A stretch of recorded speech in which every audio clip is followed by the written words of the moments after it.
नमस्कार मित्रों, आपका बहुत बहुत स्वागत हमारे YouTube channel teaching learning event with Anil पर। मित्रों, आज इस वीडियो में हम अध्ययन करेंगे समान अध्ययन के प्रैक्टिस या रिवीजन वीडियो 6 का। इसके 5 वीडियो बन चुके हैं। अगर आप नहीं देखें तो इस वीडियो के डिस्क्रिप्शन बॉक्स में लिंक मिल जाएगा, आप वहां पर जा करके लिंक को क्लिक करके देख सकते हैं।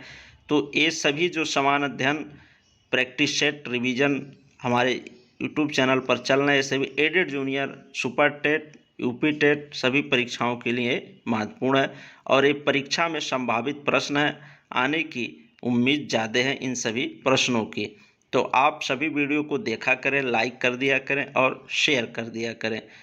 तो आइए शुरू करते हैं आज की महत्वपूर्ण प्रश्न श्रृंखला को और उन सभी महत्वपूर्ण प्रश्नों को देखते हैं। और पिछली वीडियो आप अवश्य देखें, वहाँ पर भी सभी जो सिलेक्टेड प्रश्न हैं बनाए गए हैं, जो आपके परीक्षा में देखने को मिल सकते हैं, अति संभावित प्रश्न हैं। तो आइए शुरू करते हैं आज की प्रैक्टिस या रिवीजन वीडियो 6 की इस श्रृंखला को और उन महत्वपूर्ण प्रश्नों को देखते हैं। पहला प्रश्न आपका, आइए देखते हैं। मोस्ट इम्पॉर्टेंट प्रश्न है। हरित क्रांति शब्द का सर्वप्रथम प्रयोग अमेरिकी विद्वान डॉक्टर विलियम गार्ड ने किया था। भारत में हरित क्रांति का जनक डॉक्टर एम.एस. स्वामीनाथन को माना जाता है। तो यहाँ से 2 प्रश्न आपके बन रहे हैं। अगर ये पूछा जाए कि हरित क्रांति शब्द का सर्वप्रथम प्रयोग किसने किया था, तो ये अमेरिकी विद्वान थे डॉक्टर विलियम गार्ड ने इसका प्रयोग किया था। और भारत में हरित क्रांति का जनक पूछा जाए तो है डॉक्टर एम.एस. स्वामीनाथन है। ठीक, नेक्स्ट प्रश्न देखते हैं।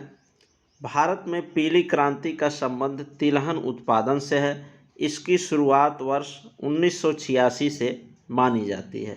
यानी पीली क्रांति का संबंध किससे है? तिलहन उत्पादन से। नेक्स्ट प्रश्न देखते हैं। काटो और जलाओ कृषि को स्थानांतरण खेती कहते हैं। ठीक, काटो जलाओ कृषि का मतलब है स्थानांतरण खेती, एक फसल के उगने के बाद दूसरी फसल को उगाना। ठीक, ये चीज़ है। काटो और जलाओ कृषि को क्या कहा जाता है? स्थानांतरण खेती। परीक्षाओं में प्रश्न पूछा जाता है कि स्थानांतरण खेती से तात्पर्य है या काटो और जलाओ कृषि से क्या आशय है, क्या तात्पर्य है, तो स्थानांतरण खेती से है।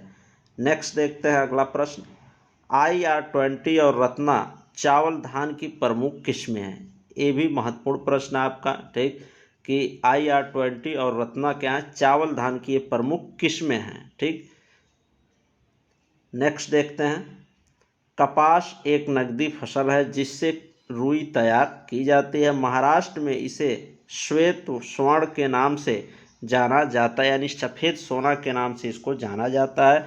और बता दें, मुंबई को कपास नगरी भी इसी वजह से कहा जाता है, क्योंकि यहाँ पर इसका ज़्यादा उत्पादन होता है और इससे सामग्री जो होती है कपास से यहाँ पर ज़्यादा बनाई जाती है। तो कपास एक नकदी फसल है जिससे रुई तैयार किया जाता है और महाराष्ट्र में इसे श्वेत स्वर्ण के नाम से जाना जाता है, यानी सफ़ेद सोने के नाम से इसको जाना जाता है महाराष्ट्र में।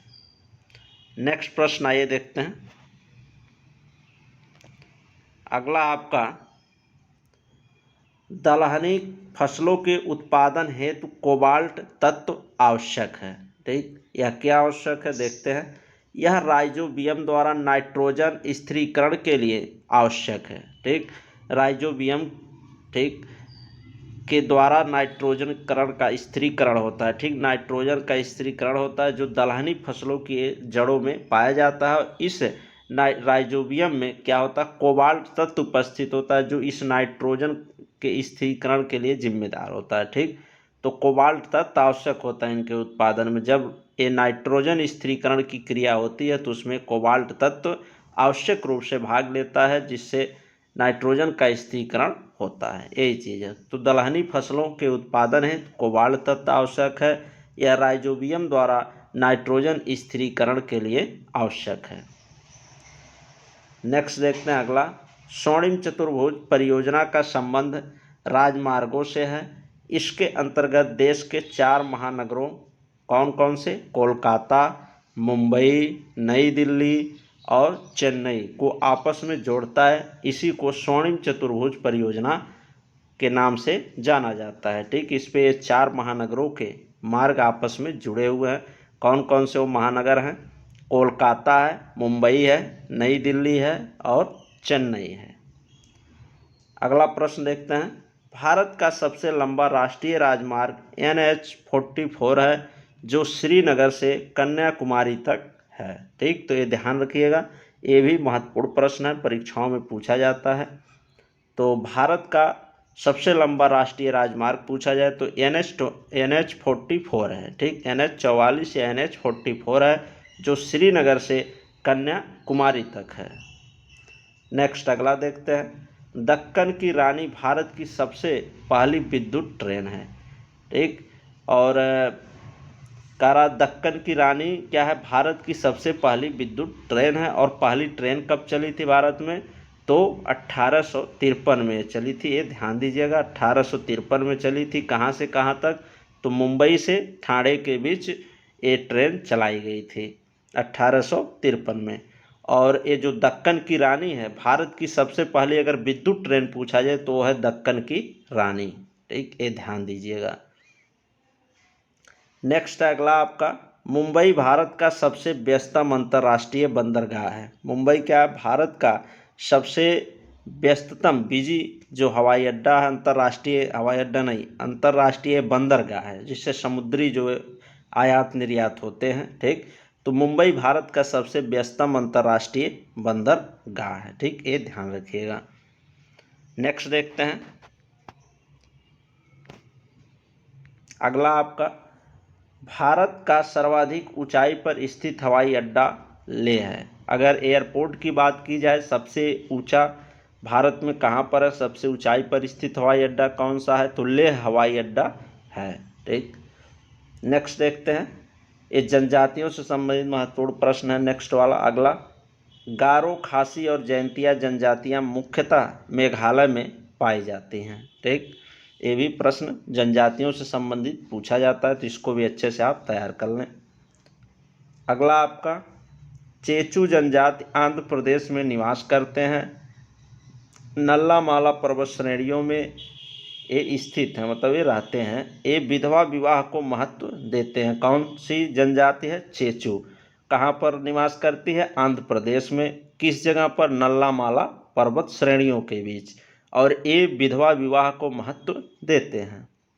नेक्स्ट देखते हैं, टोडा जनजाति तमिलनाडु राज्य में पाई जाती है। नीलगिरी की पहाड़ियों पर ये रहते हैं। ठीक, तो टोडा जनजाति पूछा जाए कहाँ पर पाई जाती है? भारत के किस राज्य में? तो तमिलनाडु राज्य में।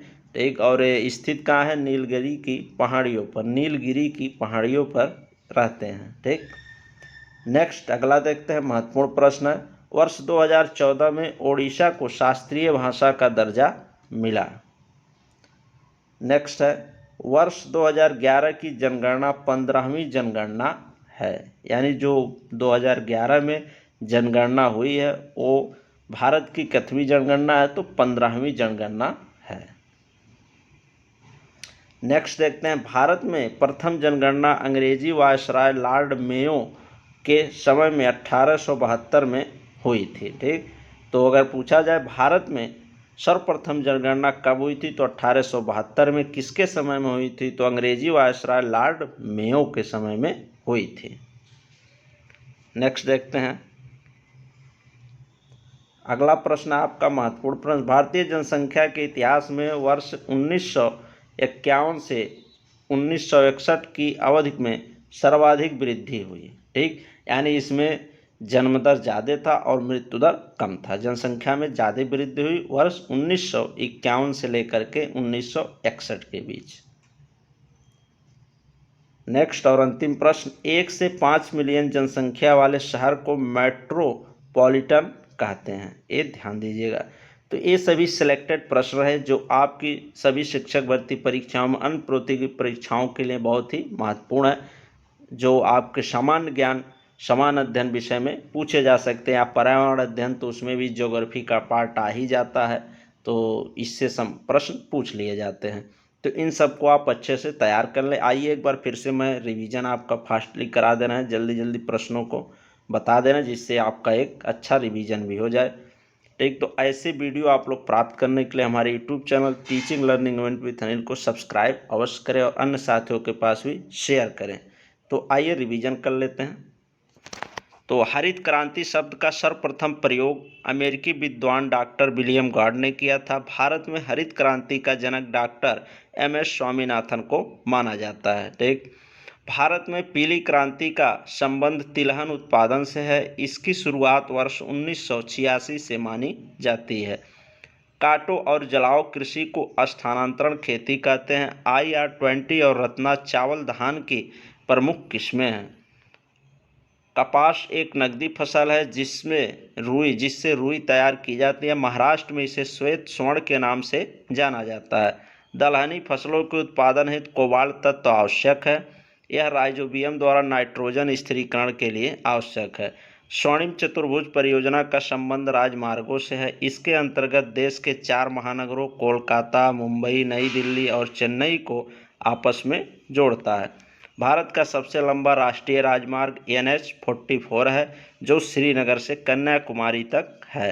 दक्कन की रानी भारत की सबसे पहली विद्युत ट्रेन है। मुंबई भारत का सबसे व्यस्तम अंतर्राष्ट्रीय बंदरगाह है। भारत का सर्वाधिक ऊंचाई पर स्थित हवाई अड्डा लेह है। गारो, खासी और जैंतिया जनजातियां मुख्यतः मेघालय में पाई जाती हैं। चेचू जनजाति आंध्र प्रदेश में निवास करते हैं। नल्ला माला पर्वत श्रेणियों में ये विधवा विवाह को महत्व देते हैं। टोडा जनजाति कहाँ पर पाई जाती है? तो तमिलनाडु में पाई जाती है, नीलगिरी की पहाड़ियों पर। वर्ष 2014 में ओडिशा को शास्त्रीय भाषा का दर्जा मिला। वर्ष 2011 की जनगणना 15वीं जनगणना है स्वतंत्र भारत की। भारत में प्रथम जनगणना अंग्रेजी वायसराय लॉर्ड मेयो के समय में 1872 में हुई थी और भारतीय जनसंख्या के इतिहास में 1951 से 1961 की अवधि में सर्वाधिक वृद्धि हुई।